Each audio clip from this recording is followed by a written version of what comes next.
Exactly. Yeah. Okay, here's a story about him and his amazing work. His name is Alan Moore, and if you haven't heard of him, hopefully you've heard of his work. Comics like The Watchmen and From Hell have catapulted the genre to a place it's never been, and no one ever imagined it could go.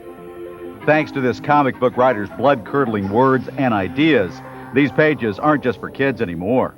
I don't know. It's always difficult to say what you've brought to a particular field, whether you would have done it differently. I mean, with Watchmen, as far as I can remember, my intention was to make the comic book, or the superhero comic book to be more specific, to make that capable of dealing with adult themes, of employing more complex storytelling techniques, and a more grim, gritty, realistic view of the superhero and his world. So grim and gritty, in fact, that some shops refuse to carry Moore's work.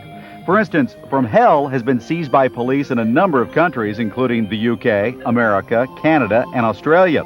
But Alan insists he's only writing about the real world and its real people.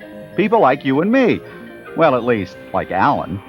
When I create a character, I basically attempt to put, I suppose, a theory of personality of mine into practice. I believe that almost everybody has a multifaceted personality.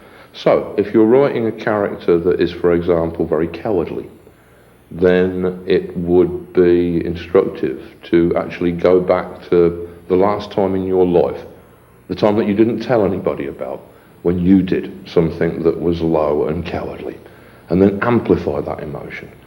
And the same goes if you're doing a character that is particularly noble. Sounds innocent enough, but Alan's work has kept him underground and outside the comic book mainstream. Although Alan might say there's no such thing as underground anymore. I don't know if there is an underground anymore, is there? I think that there was once a very clear distinction between underground comics and overground comics. I think that distinction has blurred.